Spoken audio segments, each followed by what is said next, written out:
Let's call this Coil troubleshoot. So what are the things that you run into? What are the problems? If your clay doesn't have enough moisture in it and you start rolling it, you might notice that it starts to develop big cracks.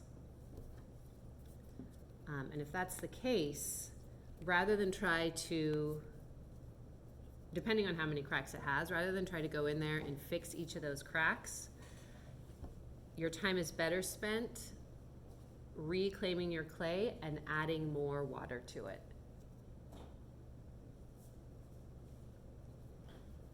So, for example, I don't have clay that's real dry. I don't either. I've also found that sometimes if you have just small cracks starting to develop, that you can add a little bit of moisture as you roll it. That only works for small cracks. And you might look like this, just a little bit of water, a little bit of water.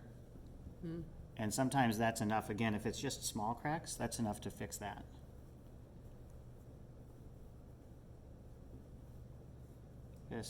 There's a little bit of a twist starting.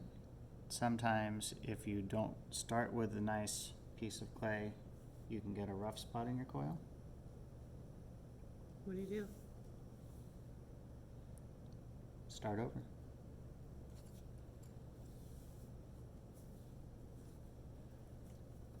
Little hand wedging, thumb in water, work it in. The more plastic, the better.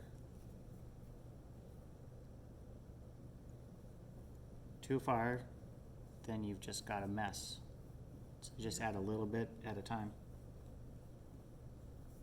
And you want to make sure you do have a good size space to work with. That's one thing that has also been a problem when students have too much stuff on their table and not enough room to move.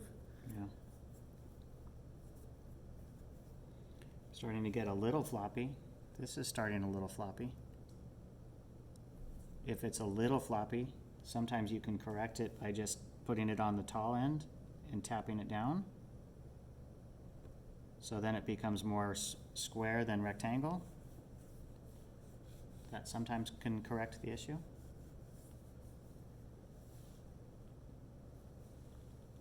Thanks for listening to Tips.